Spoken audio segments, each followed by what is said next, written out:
What's going on, guys? B. Scott here with you on today's show. We got your tight end sit start heading in to the championship week number 17. I'm going to be going through the tight end position, giving you my top 8 to 10 starts, then a couple guys to sit and a couple guys to stream heading in to your championship matchup. So keep it locked and loaded right here at the First Four Downs.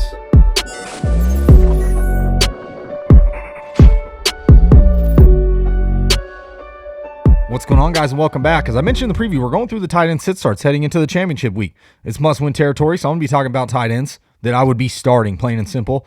Set it and forget it for your main starting ones, and then some stream options in spots, and then a couple guys to sit, just guys in tough matchups. So before we get to today's content, don't forget, like the video, subscribe, share, thumb bell, and then comment. If there's any tight end you want to hear more about, a tight end you want to pick one, start one over another, whichever situation you're in, drop in the comment section. I'll be glad to give you my best advice as to who you should be starting heading in to the championship week number 17. So let's start at the top. The way I like to do it is start with the must-start tight ends, then get into some sits and some streams. So first off, Mark Andrews, tight end 1 on the season. He's at the Los Angeles Rams, a tough spot, but Mark Andrews has been nothing short of outstanding. 3 straight games with 10-plus targets, 100-plus yards and a touchdown. You're not sitting him no given week, so you're starting Mark Andrews. Travis Kelce, back off the COVID list. Hopefully he's ready to play. At the Cincinnati Bengals, 8th most fantasy points to tight end position, the 3rd most yards to tight ends, and it's Travis Kelce. You're going to be firing him. George Kittle, facing the Houston Texans. Now, Lance could be starting. Is that going to hurt Kittle or hinder his performance in any way? That's my only question mark here. But is there a guy that you're going to stream over George Kittle? No. The upside is too big. You got to be starting George Kittle. 7th most fantasy points allowed to the tight end position, the Houston Texans. So Kittle, you're firing him. Dawson Knox, facing the Atlanta Falcons. Kind of a quiet day, 3 targets, 2 catches, 11 yards, and a touchdown. But honestly, a floor game like that for Dawson Knox, you'll take that in a plus matchup. The Atlanta secondary is not very good. So Dawson Knox must start tight end. Zach Ertz at the Dallas Cowboys. Back-to-back games with 10-plus targets, 13 targets on Sunday, 8 catches for 54 yards. You got to be firing Zach Ertz. Since DeAndre Hopkins has been out, seeing that kind of target volume, you're going to get that. You're going to be starting that at any given week. And Dallas Cowboys, little susceptible to the tight end position, giving up lots of yards. Hunter Henry, facing the Jacksonville Jaguars, looking to bounce back. I had him as a sit last week, and what happened? He dudded out. 6 targets, just 1 catch for 9 yards, no touchdowns. He is very touchdown dependent, but the Jacksonville Jaguars defense isn't very good, and I like Hunter Henry and the New England Patriots to bounce back this week. So Hunter Henry, he's a start for me, an obvious top 10 tight end. Rob Gronkowski, he's at the New York Jets. The New York Jets give up the 8th most fantasy points to the tight end position. Gronkowski, only 2 targets last week. Coming off a game in which he had 11 targets the week before. Really struggled over the last couple weeks. 1 catch for 23 yards for Rob Gronkowski, but you got to be firing him here. He's still an elite tight end option that could have a huge day, especially against a Jets defense that's not very good. Dallas Goedert at the Washington football team. 9th most yards to the tight end position Washington football team gives up. And Dallas Goedert, coming off of a somewhat quiet day. They didn't have to pass the ball a whole lot. I want to say he had 4 targets, just a couple catches. But 2 weeks ago against this Washington football team, 7 catches and 135 yards. So I like the upside of Dallas Goedert. He's going to be a top 10, 12 option heading into the championship week. If you got him, you got to be firing him here. Now on to a couple tough matchup guys that I have inside the top 10, but honestly on the lower end. So first off, Dalton Schultz. He faced the Arizona Cardinals. Coming off back-to-back great weeks. 8 receptions in back-to-back weeks, 65-plus yards and a touchdown. But he's facing the Arizona Cardinals. They've given up the fewest fantasy points to the tight end position. Just 1 tight end is cleared, I want to say, 50-something yards against him. That was George Kittle. Had 100 yards and a touchdown, so it's not a good outlook for Dalton Schultz. I get it. He's the tight end 4 on the season, so how could you sit him? That's why I still have him ranked inside my top 10 at the tight end spot, but I'm just letting you know, weather the storm, that he might have a dud here heading into the championship week. Kyle Pitts, another guy. I have him right at my 10 spot at the Buffalo Bills. Just a tough spot. Third fewest fantasy points to the tight end position. 6 targets, 6 catches for 102 yards. Kyle Pitts, back-to-back games that were pretty decent. He's coming along just fine. He's just lacking the touchdown upside, and the Buffalo Bills play very good against tight end position. So I don't really love Kyle Pitts here. I get it. 60-plus yards in 3 straight games for him, and he's getting the target share, so if he's hard to sit at this point. Last week I had him as a start. 2 weeks ago I had him as a sit. He didn't find the end zone, but he did have 70 yards against San Francisco 49ers 2 weeks ago. At the Buffalo Bills, just a tough spot here. So I still have them ranked inside my top 10, just on the lower end. It's hard to stream one of these guys. They do have upside, but it's hard to stream over a guy like Kyle Pitts. Now a guy that I don't like. He's outside of my top 10 this week, and it's Mike Gesicki. I have him as a sit potentially at the Tennessee Titans.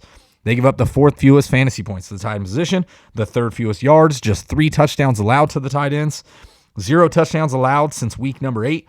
And in that span, 5 catches for 51 yards. That's the best a tight end has scored against him since week 8. So it's just a tough outlook here for Gesicki, and he's really slowed down.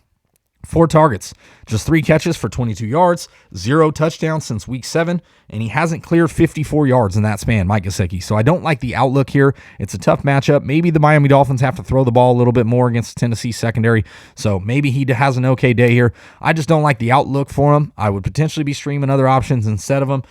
I think Tua's going to have a better day with Devontae Parker and Jalen Waddle, and Gesicki's just got a tough spot. So if you want to sit him, I understand it's just tough. That's why I have him as a potential sit, and he's outside my top 10 tight ends. Now on a few stream options, guys that I would be starting if I had to take a chance on a tight end this week, and I have 3 or 4 decent options. So first off, Gerald Everett. Face the Detroit Lions, give up the 9th most fantasy points to the tight end position, 6 straight games allowing 50-plus yards to a tight end. Gerald Everett, back-to-back games with 60-plus yards and a touchdown in 2 of his last 3 games. Really, 3 of his last 5 games he's had a touchdown, with 1 game where he fumbled on the 2-yard line against the 49ers. So Gerald Everett, I like the outlook here. Russell Wilson's played decently as of late, and he's been passing a lot to Gerald Everett. He just has. Everett's been open because they're dealing with DK and Lockett, a lot of these secondaries. So Detroit, it doesn't scare me here. Gerald Everett, 4 receptions and 4+ receptions in 4 of his last 5 games, and I like it here this week, so I would be streaming him if you're looking for the tight end position. Another tight end that I like this week, Noah Fant. I liked him last week, and Drew Lock really just didn't play well. The whole Denver Broncos offense, I don't know what happened. Melvin Gordon with -4 yards finished against the Raiders team that was been beat up on the ground all year. I don't know.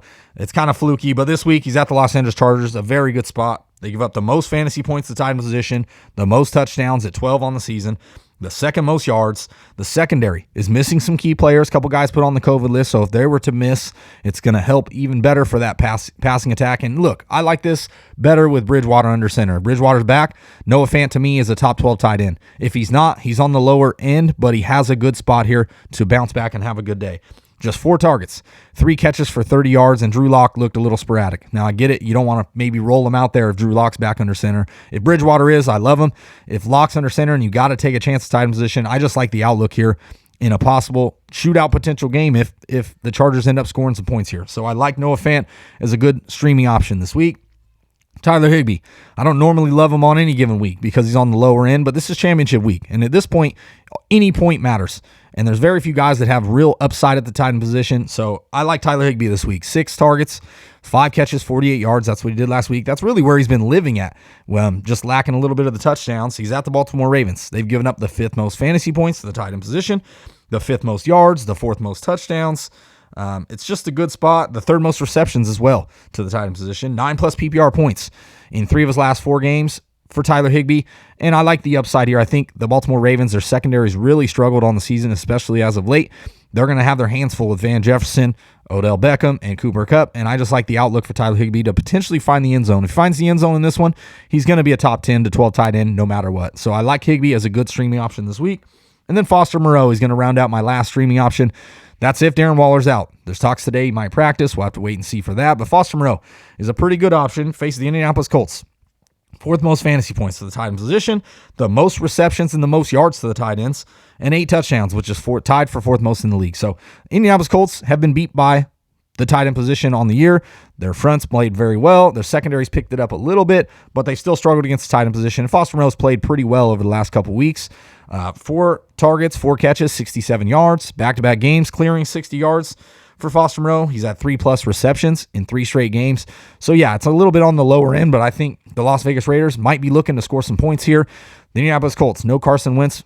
He might be out if he tests positive. He's obviously not unvaccinated, so he's going to be missing the game. But if that's the case, they're going to be running the ball in a run-heavy script, and the Las Vegas Raiders it's going to be hard-pressed for them to stop the Colts at all on offense.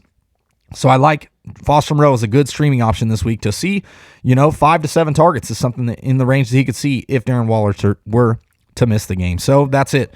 That's my tight end start, sit, stream heading into the championship week. I'd start any of these tight ends, and a couple guys, like I said, just be a little weary of them. But if you have any questions at all about any of the tight ends that I mentioned or that I didn't, drop in the comment section.